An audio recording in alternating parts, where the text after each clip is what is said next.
Cette chronique équipement vous est présentée par le Trio Hockey, Sport Rousseau, Hockey Expert et l'entrepôt du hockey.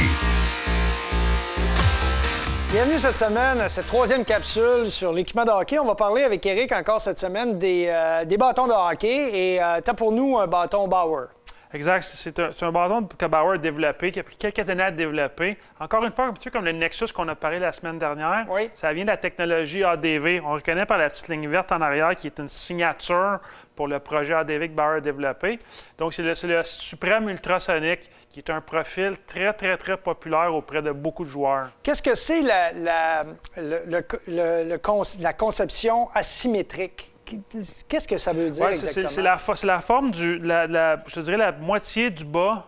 Je ne sais pas si ça fait du sens ce que je te dis, là, mais la partie du bas du bâton est comme un petit peu arrondie. Okay. On va se rappeler le profil elliptique que les bâtons Easton avaient il y a quelques années. Oui. Donc, le profil, le kick point, si tu veux, le point de flexion est un petit peu plus haut en raison du profil du bas du bâton. OK, puis qu'est-ce que ça donne, le fait qu'il n'y ait pas le même profil aux deux endroits? Bien, ça fait que quand tu décoches de lancer, le manche travaille très différemment qu'un bâton Nexus ou un bâton Vapor. Donc, on parle différemment, mais plus rapide, moins rapide, plus précis, moins précis?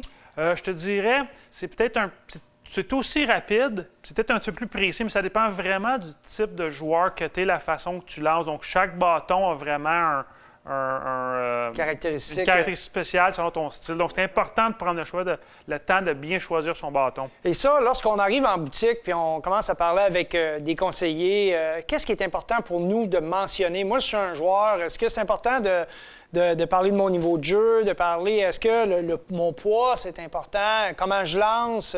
Est-ce qu'il y a un endroit pour essayer justement ces bâtons-là afin de te faire une tête? C'est quand même assez cher, donc je pense que c'est important d'avoir les bons conseils, d'être averti avant de prendre une décision. C'est bien de se renseigner avant de faire un achat. Donc, comme tu dis, certains bâtons peuvent coûter quand même assez cher, mais c'est selon le style de joueur. C'est mieux de faire des lancers frappés. Es-tu plus rapide?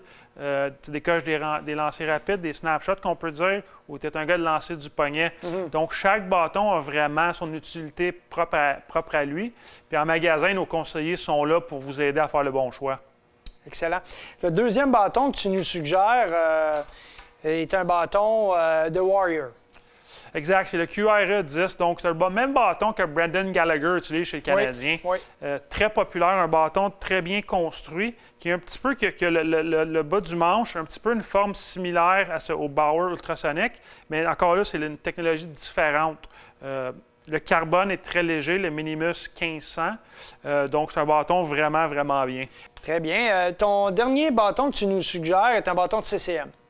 Exact. C'est le bâton de la famille Jet Speed qui ont réinventé cette année. On a un petit redesign point de vue-là qui est beaucoup plus noir, qui est un look très, très, très populaire. Oui. Mais aussi la construction puis le balancement du bâton est vraiment super. Donc, lorsque tu parles de balancement, on parle bien sûr de comment le bâton est stabilisé, le poids, la répartition du poids lorsqu'on le tient dans nos mains. Parce que quand on choisit le bâton, là, on en a parlé dans les épisodes précédents, c'est important que le joueur ou la joueuse prenne le temps de bien sentir le bâton avant de...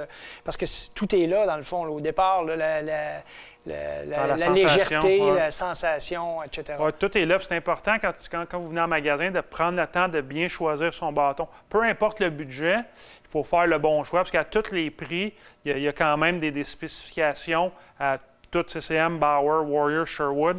C'est important de prendre le temps de bien se renseigner, poser des questions aux spécialistes en magasin. Puis dans ce moment-là, on s'assure que vous choisissez le bon bâton pour votre type de joueur. Tu sais, la longueur du bâton, deux joueurs peuvent avoir à peu près le même style. L'un qui a 6 pieds 3, puis l'autre est de ma grandeur, qui n'a pas un petit 5 pieds 10 bien tapé. Alors, à ce moment-là, lorsque tu choisis le bâton, tu le coupes, est-ce que ça a un impact sur la flexibilité? Oui, définitivement. C'est pour ça que c'est important de bien choisir la bonne flexibilité. Puis quand tu le coupes, souvent les bâtons en arrière ont des petites lignes qui vont t'indiquer.